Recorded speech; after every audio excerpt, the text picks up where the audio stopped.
Welcome back mga kaps! Kung bago ka pa lang sa channel ko, please don't forget to subscribe para lagi kang updated sa channel ko. For today's video, ipapakilala ko sa inyo ang isa sa mga mura pero komportableng transient house sa bayan ng Calapan. Yes, walang iba kundi ang Calapan City House Transient Rental na matatagpuan sa Severanillo Calapan Subdivision, Calapan City, Oriental, Mindoro. Mula sa bayan ng Bulalakaw, mga 3 oras ang karaniwang biyahe papuntang Calapan mga kaps. At dahil papuntang Puerto Galera ang nasakyan ko, kinailangan kong bumaba sa intersection ng Puerto at Calapan at mag-tricycle papunta sa location ng transient house mga kaps.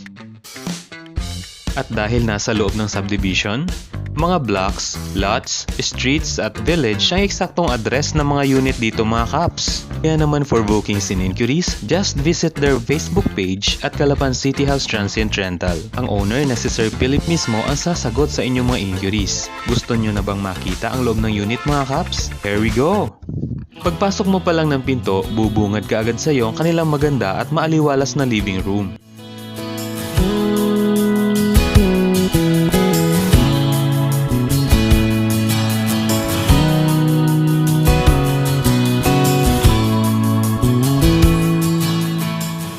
Napakakusy din ang dining area nila dito mga kaps.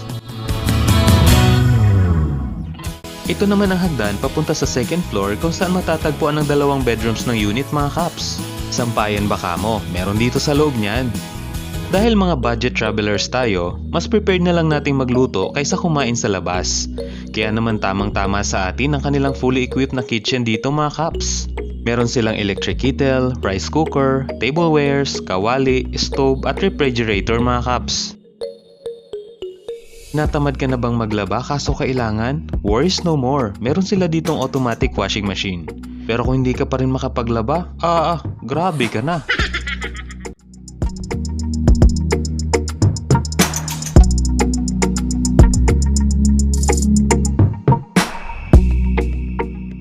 Tinatamad ka ring maligo dahil malamig ang tubig? Huwag ka na magdahilan. Meron silang hot and cold shower dito mga kaps. At gaya na makikita ninyo, maganda at napakalinis ng CR nila dito. Wow!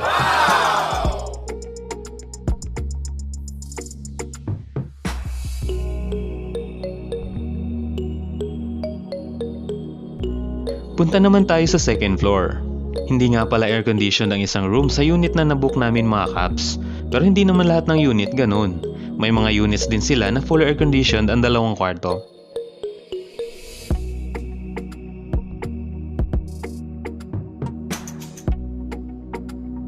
At para naman sa safety, meron din silang first aid box at fire extinguishers sa lahat ng kanilang mga units mga kaps. Okay, so check out time na namin mga kaps.